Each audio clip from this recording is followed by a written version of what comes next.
What are you afraid of? If you took a piece of paper and just started listing the things you're afraid of, what would you put down? Of course, I'm sure we'd have a couple of big brave guys back there and say, nothing. Afraid of nothing. Afraid of nobody. But all of us are afraid of something, or somebody. We have different phobias. I've jotted down a few of them on our transparency for tonight and want you to look at some of them. This may or may not strike a chord with you. If you're afraid of high places, you have acrophobia. If you're afraid of closed places, of course, that's claustrophobia. If you're afraid of thunder and storms, that might get some of those kids that are upstairs, astrophobia. This next one will get some of you, musophobia. That's where you're afraid of mice. And then ophidiophobia. That gets a whole lot of people in this audience, afraid of reptiles, snakes. By the way, Steve and Susan Waller emailed us the other day, and guess what they allow to live in their house in Indonesia? Most Indonesians have these. They have little lizards that they let live in their house to eat up the insects. So they just slither around on the floor over there inside their house and take care of their insects. Now, I don't know what the word is for a phobia about that. This next one would get some of you. Gamophobia, where you're afraid of marriage. Why are some of the girls looking at some of the guys here? And then gynophobia, afraid of women. There are some of the men who would have to admit that, I guess. Fear is a very common thing, of course, with all of us. As I said, we all have our fear. We teach it. Early on in life, we teach our children. Be afraid of a hot stove, to be afraid of playing in the street. Kids get on up older and we start making them or trying to make them afraid of doing drugs or alcohol or premarital sex and so on because of the consequences that can come from such choices. And we try to instill a certain amount of fear that would in turn prevent them from choosing to be involved in such things. And it's not a bad thing within itself. As I thought about fear for tonight's lesson, I thought, well, there are real motivating factors involved in fear. How many of you would raise your hand tonight and admit that the main reason you don't speed or drive your car faster than you do is you just don't want to have to pay a ticket and you're afraid of getting caught? It's not that you think it would be risky or dangerous, because you probably look at yourself as being one of the most capable, competent drivers in all of Florence. But the only reason you don't drive faster is you're just afraid of getting caught and having to pay the ticket, or standing on the side of the road while he's writing out the ticket and everybody passes by and you know it's half the people you know, and they're going to embarrass you by them seeing you. As a kid, there were a lot of things that I didn't do for one reason. I was afraid of my parents' wrath, because I was certain that there were certain things that if I did them, I'd die that day. My daddy would kill me, or my mother would kill me, or they'd take turns beating on me until I died. And so I'll admit that there were certain things that were motivating factors in my life regarding my parents. There's a lady in this audience who told me some time ago that when she was growing up here in Florence, that she remembers how afraid she was of going to hell. And she said that was a great deterrent to her doing certain things. That if she was tempted to get involved in something that was evil, it was quite easy for her to say no to it or refuse to get involved simply because of the fear of going to hell. Now, granted, we ought to have a greater love for righteousness than we have as a fear of going to hell, a greater desire to go to heaven than a greater fear of going to hell. that is a granted, that's a given, but don't eliminate fear as a proper motivation. The fear of hell is a proper motivation for living right. A week ago yesterday, I was one of the speakers at the lectureship, the Back to the Bible lectureship over in Spring Valley in Colbert County. And the assignment they gave me was Jesus' attitude toward the judgment, heaven, and hell. And in introducing that topic, I pointed out that while he doesn't just give an outright statement saying, this is my attitude toward it, I know what his attitude was, if for no other reason than how frequently he spoke about it.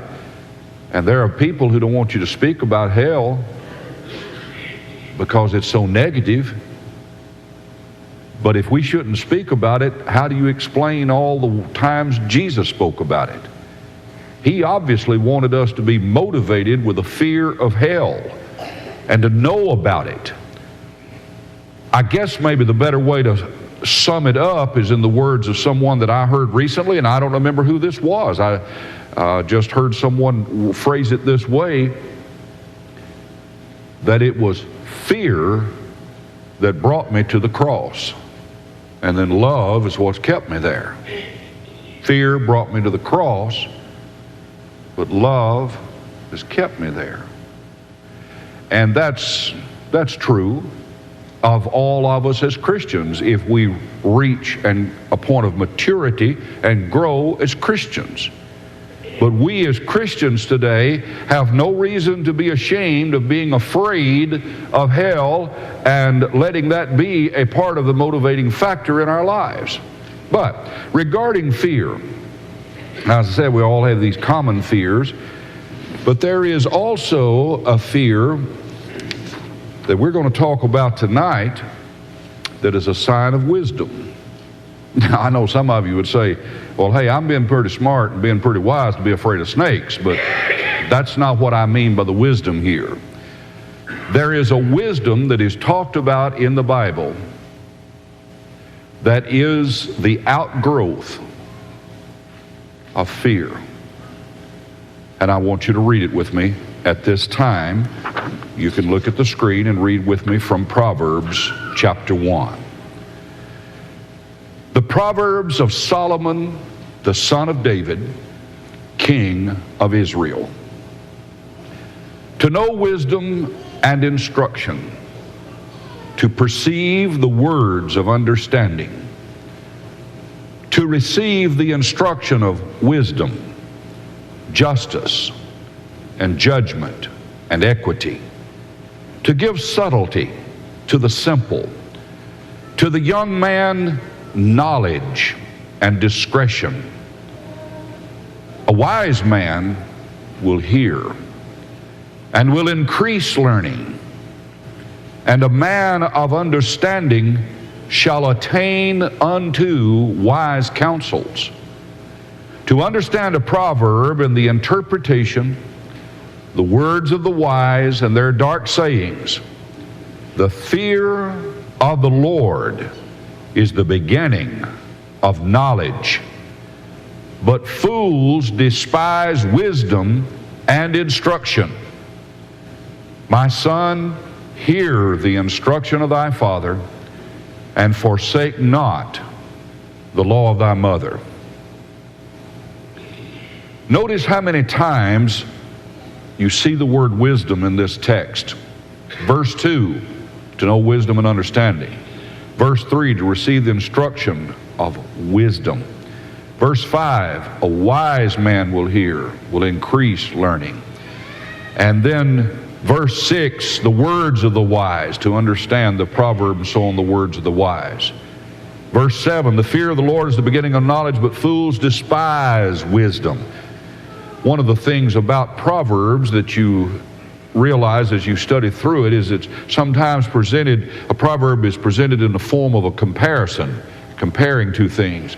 Other times a proverb proverb, which is just a concise or pithy saying that contains a great message in a short sentence, is done in the form of a contrast, contrasting one thing with another. Here in verse 7 is an illustration of what I've just said. The fear of the Lord is the beginning of knowledge, but fools despise wisdom. So the wise man, the man that's not a fool, will listen. He will listen, and he will get instruction. And so he will have knowledge because he listens and gets instruction. But I want you to look at the part that is in blue, that is highlighted in that color. The fear of the Lord. Notice with me some scriptures that talk about the fear of God. In Psalm 33, and that should be verse 18, not 88. In Psalm 33, verse 18, let all the earth fear the Lord. Let all the inhabitants of the world stand in awe of him. Now just don't read any further, just look at those words. How would it change our world tonight if that were fulfilled this evening? If in every capital of every nation, if in every capital of every state, if in every principal's office of every school, if in every classroom, if in every church building, if in every house around the world tonight, every inhabitant of the earth would stand in awe of God and fear the Lord, what an impact it would have upon our nation and the world. And in that regard, look at Psalm 36, verse 1. The transgression of the wicked saith. See, the man's action, that's what he's talking about. I see a man doing wicked, and here's what it says to me. It says within my heart, there's no fear of God before his eyes. If you really understand what God is like and who he is in nature, in personality, and really comprehend his power, his majesty, his sovereignty, and really comprehend and understand his laws, his judgment, his will, everything about him is perfect and righteous and pure. And if you really understand heaven and you really understand hell, you're not going to have any trouble eliminating evil out of your life.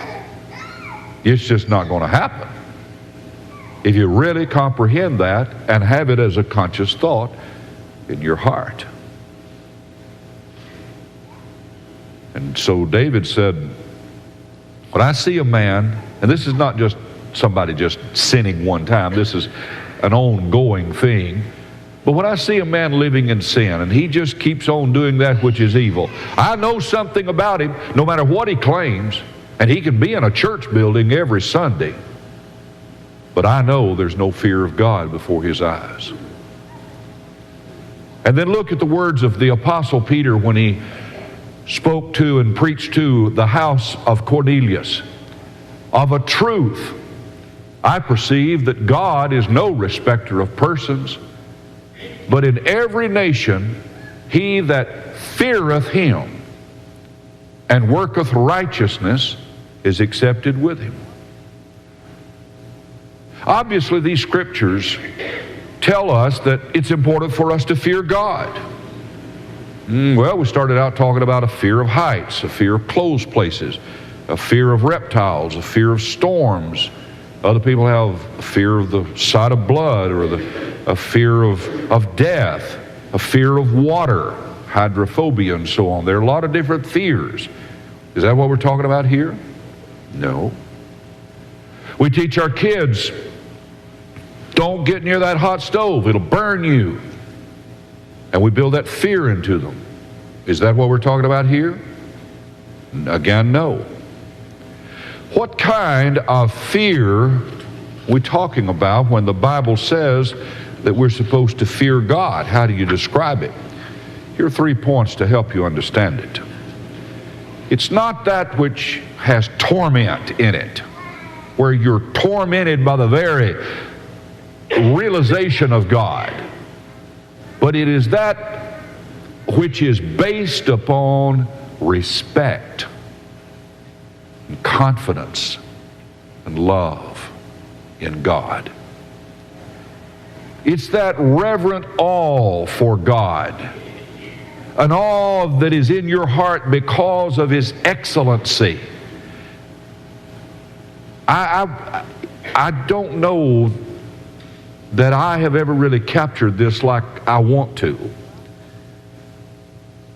But I've had a few moments in my life, a few occasions of worship and prayer, and some of it private, some of it public, when I felt like that I was a little bit closer to God, a little bit more able to understand that He was in my presence, I was in His presence.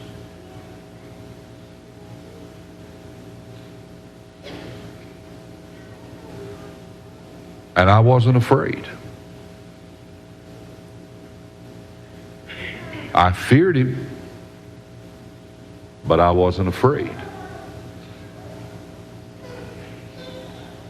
Not like I would be of a coiled rattler. Not like I would be with a snarling pit bull. I wasn't afraid like that. But yet I was afraid.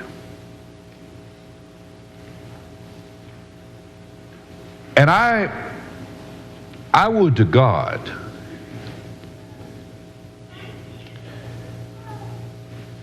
that all of us could increase in that reverent awe right in here. I don't think you'd be talking. I don't think you'd be laughing. I don't think you'd be drawing pictures. I don't think that a lot of us would do a lot of the things that we do. I don't think you'd get up and walk out in the middle of a song that's praising Him if you didn't have to. I don't think you'd bother somebody else while they're praying if you didn't have to. If we more fully understood and comprehended, could be more fully conscious of the presence of God and whose presence we're in,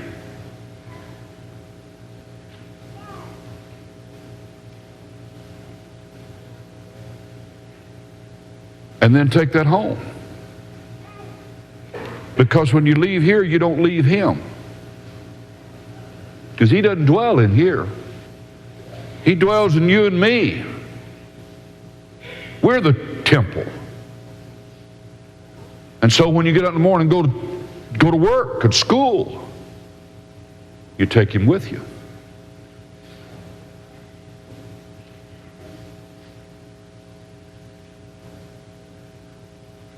This is the God of Abraham and Isaac and Jacob, who loved you so much that He gave His Son for you. This is the God that we studied about in our young adults class this morning, who said to Israel, obey my commandments, keep my statutes. I'll give you more than you can handle. You'll be throwing things out. You won't be able to eat all I'll give you. You won't be able to use all I'll bless you with. And then turned around and warned them, but ignore me, rebel against me, don't submit to me, don't obey me, and I'll curse you to the point that you'll be running from enemies that are not even pursuing you.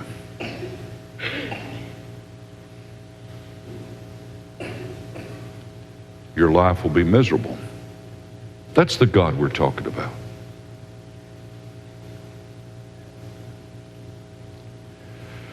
That's the fear that we're talking about, that says, Almighty, all-knowing, all-wise, ever-present, ever the same, trustworthy, true, loyal, faithful, from everlasting to everlasting. Never been a moment when he wasn't. Never will be a moment when he isn't.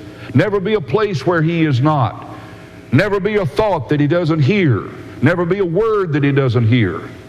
You'll never be a place that he doesn't go with you.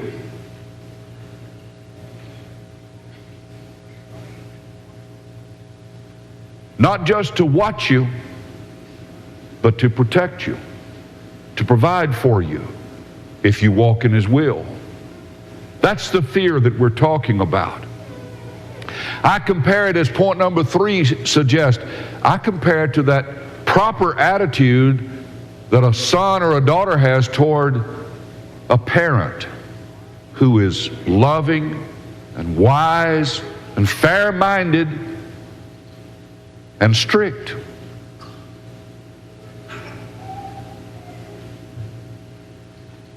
The way you parents want your children to be. You don't want them to obey you just because they're scared to death of you. It means so much more to you to have your son or daughter say, no, I won't do that because I know how it would hurt my mother. I know how it would disappoint my daddy.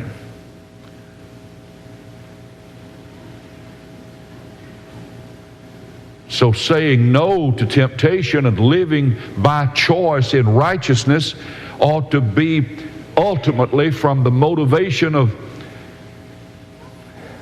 I don't want to do that to my father.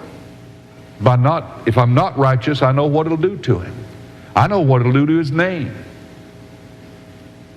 And he's been so good to me, I would not even dare do something like that that would disappoint him.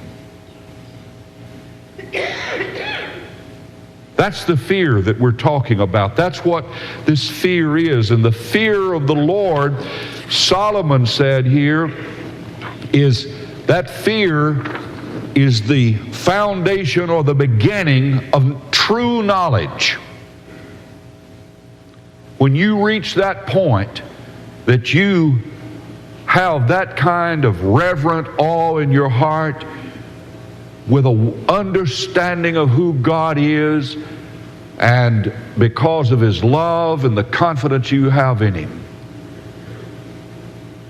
you are beginning to get smart. Let me show you something in that connection. Paul the apostle indicated there's a moment in our lives when we take a giant step in acquiring true education. It's when one begins to really understand what he doesn't know. You know what 1 Corinthians 3:18 says? If any among you think himself to be wise in this world, let him become a fool so that he may be wise. Just about the time he gets to thinking, I know it. I've arrived. I've now learned it all. And the world just sort of hits you upside the head and says, sit down, I'll teach you some more. But a person who understands how much he doesn't know and understands how little wisdom he really has is beginning to get real smart and wise.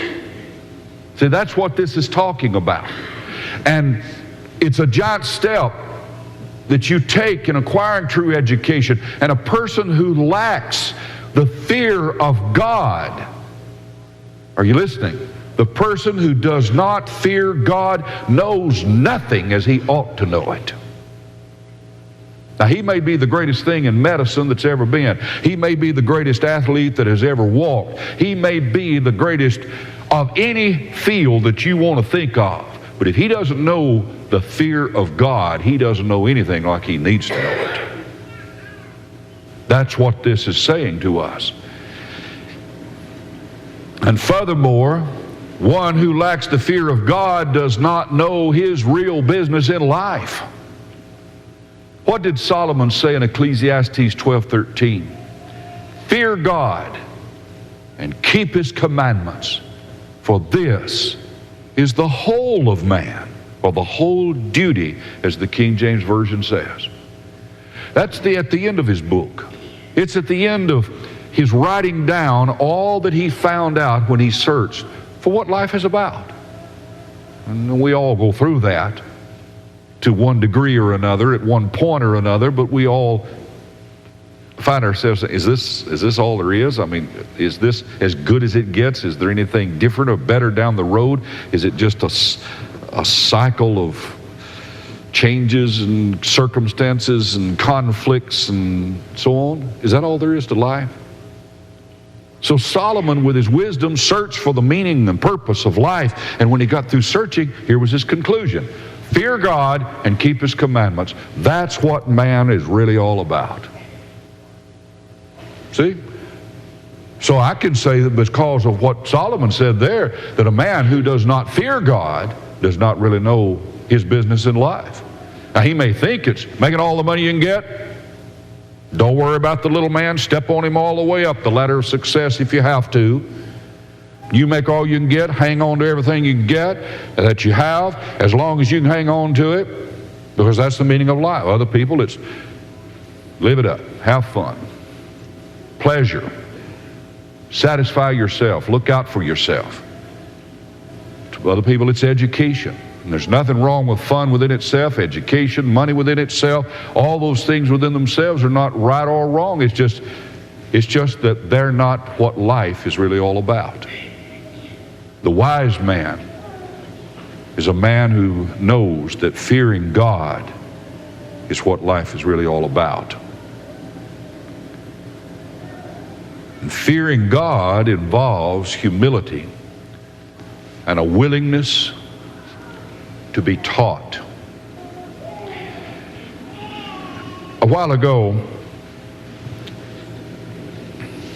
I had before you a transparency with Proverbs 1 on it. I want to go back to that. I want you to look at this. To know wisdom and instruction, to perceive the words of wisdom or words of understanding, to receive the instruction of wisdom, and to give subtlety to the simple, to the young man knowledge and discretion. Watch this one. A wise man will hear and will increase learning, and a man of understanding shall attain unto wise counsels.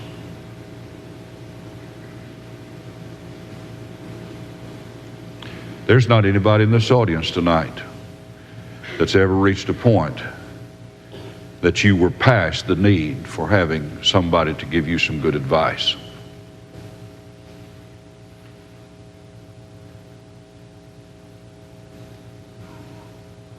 And with the greatest of respect for you, I would just say that in the context of Solomon's writings, if you think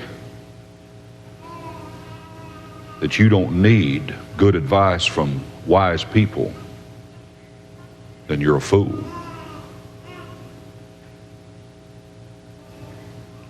You're foolish for thinking that.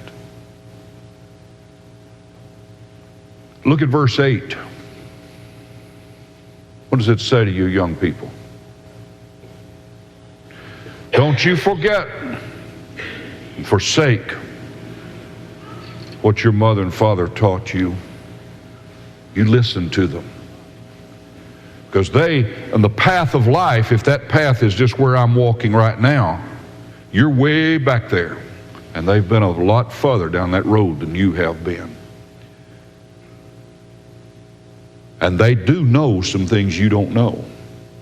They do understand some things you don't understand. And they can help you avoid some problems.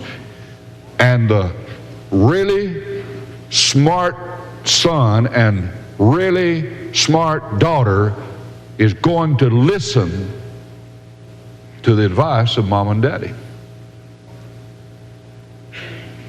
It's a part of growing up. It's a part of maturing. And it's a part of being what God wants you to be. To listen, to learn, and to learn to listen.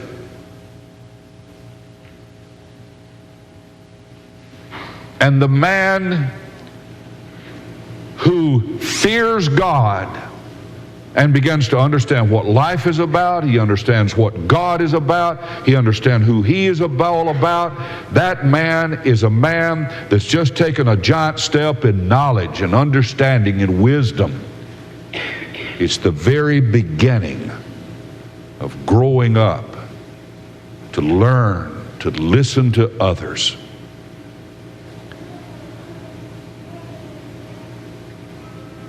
And seek their advice.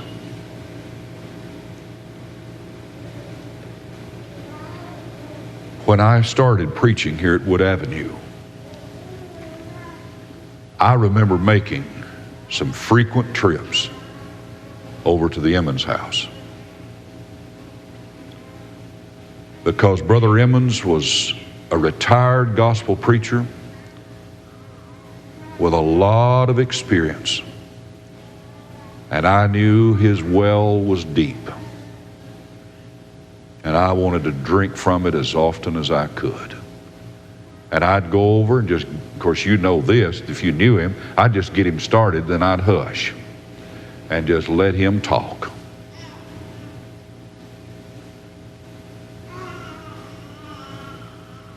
And I don't want to ever lose the desire to learn from those who have been a little further down the road than I have.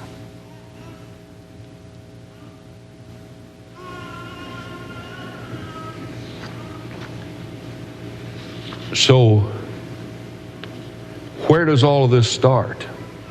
This proper fear of the Lord, this beginning of knowledge, this acquiring of wisdom and instruction. Where does it start? It starts right here. This is the book where it all begins.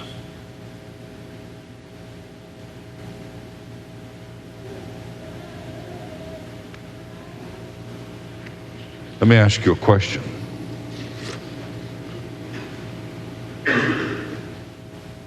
Are you smart? How much do you know? How wise are you?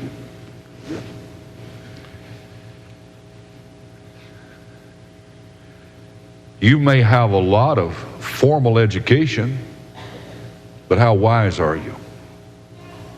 You may have a lot of skill on the job, but how wise are you? And more specifically, do you fear the Lord? Young man, listen. Young lady, listen. Older man, older lady, listen.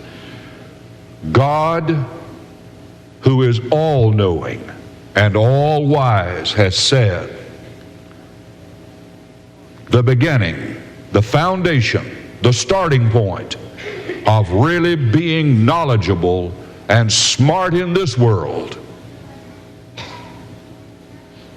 starts with fearing God, knowing Him and knowing yourself as His creation.